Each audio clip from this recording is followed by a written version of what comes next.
Oh, good evening. I didn't see you there. My name is Matthew Chick, and welcome to my TED Talk, A Path to Peace. Tonight, we begin with organizing the physical and the emotional by the comforting fire.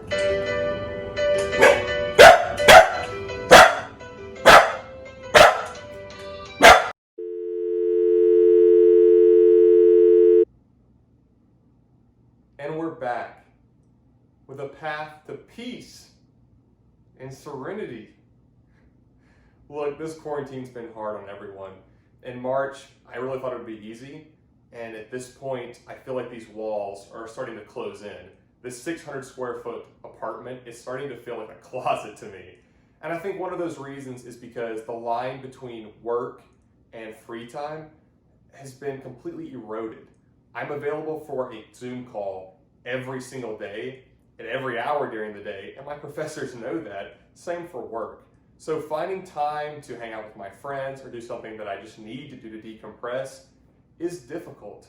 And I found myself organizing my life a lot more to compensate for that. So today, I want to share with everybody some tips and tricks I've discovered that have made my life a lot easier to deal with.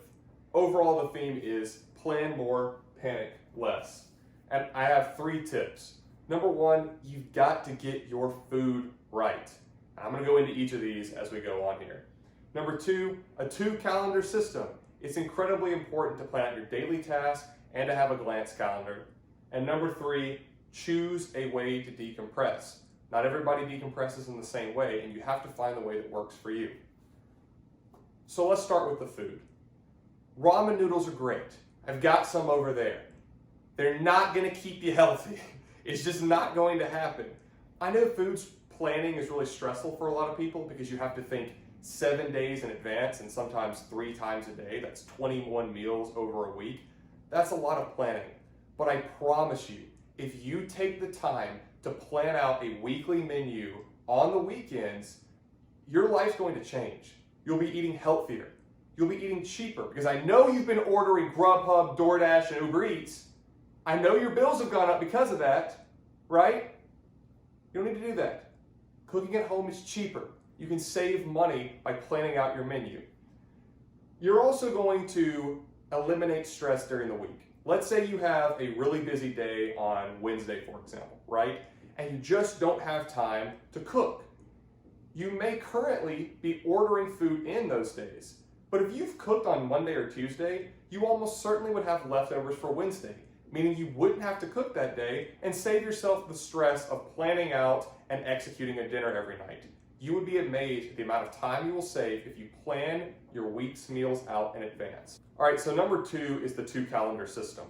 Now, for me personally, I like to have an agenda or a planner that I carry with me, and there I'm putting my daily home tasks like clean this, clean that, do laundry, and my work and school assignments, right? So I'm having all of my daily tasks throughout the week in my planner. The other calendar I have is something I call a glance calendar, right? It's just where I'm having big, major due dates with very little details except for really what it is. The reason why I have that second glance calendar is when I walk by my desk, I want to be able to just quickly look at it, see everything I have coming up, and take a mental note of it. But if I'm looking for the details, the specifics of what I'm diving into that week, that's where the agenda or the planner comes in. Number 3 is choosing a way to decompress. So when you get to law school, everyone tells you that you need to take some time off, but they don't really tell you when or how to do that. And that's because it's different for everybody. For me personally, during the fall, I like to take Saturdays off to watch football with my friends or family. But during the spring, there really isn't any football going on anymore. So what I will choose to do is work a little bit less on each day, but work more days overall. I think finding which one works for you is really the key to achieving some sort of serenity in your life. You're not a robot. You cannot just keep working 15, 16-hour days every single day. So find either a single day to take off or stop at 5 o'clock. Treat your school like a work day. Don't let it overtake your life. But if you're going to do that, obviously, work on the weekends too a little bit so you can keep the work managed. And finally, don't overdo it. It's planning and organizing everything stresses you out, that's fine. You don't have to do it.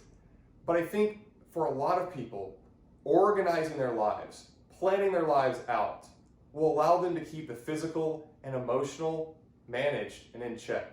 And that's really important. But to be honest, with the rest of this year, I don't see any stressful events happening.